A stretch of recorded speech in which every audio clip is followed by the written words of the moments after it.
ঢাকা থেকে খুলনা আসতেছিলাম বাসে। আমার ঠিক সামনের সিট থেকে কান্নার আওয়াজ শুনতে পাচ্ছি। কান্নার আওয়াজ শুনে মনে হলো একটা মেয়ে কান্না করতেছে। পাশের সিটে একজন মধ্যবয়স্ক লোক বসা। আমার মনে একটু সন্দেহ হলো, কেননা টিভি নিউজে মাঝে মাঝে দেখি মেয়ে মানুষকে পাচার করে, রেপ করে, বিক্রি করে ইত্যাদি।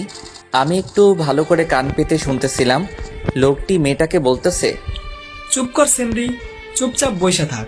তোরে আমার আনাই ভুল হয়েছে। হালারে কত কইরা কইলাম এই সেমরি আমার লাগবো না, তাও তোরে আমারে দিয়া দিল। এখন চুপচাপ বইসা থাক, নইলে কিন্তু তোরে আবার দিয়ামো।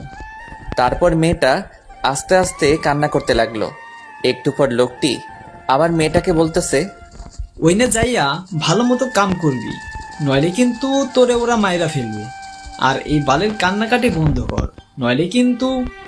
এইবার আমি কনফার্ম হলাম এই মেয়েটা কোনো খারাপ লোকের পাল্লায় পড়ছে। বাস চলেছে আর আমি সময়ের অপেক্ষায় আছি, কখন মেয়েটার সাথে কথা বলা যাবে। বাস যখন মাওয়াঘাটে পৌঁছালো তখন মাওয়াঘাটে প্রচুর জ্যাম। কমপক্ষে 4 থেকে 5 ঘন্টা সময় লাগবে। আর ঘাটে যে ফেরি আছে ওইটা 1 ঘন্টা পর ছাড়বে। তার মানে আমরা পরে যে ফেরি আসবে সেই ফেরিতে যাওয়া লাগবে জ্যামের কারণে। বাসের ভিতর গরমের কারণে অনেক যাত্রী বাইরে বের হচ্ছে। কিছুক্ষণ পর ওই লোকটা বাইরে বের হলো।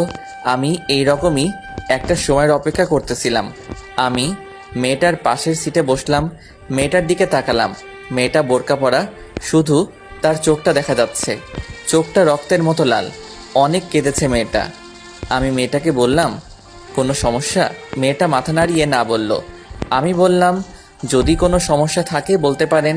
মেয়েটা কিছুক্ষণ চুপ থেকে বলল, সমস্যা বলে কি হবে, যে সমস্যার কোনো সমাধান নাই?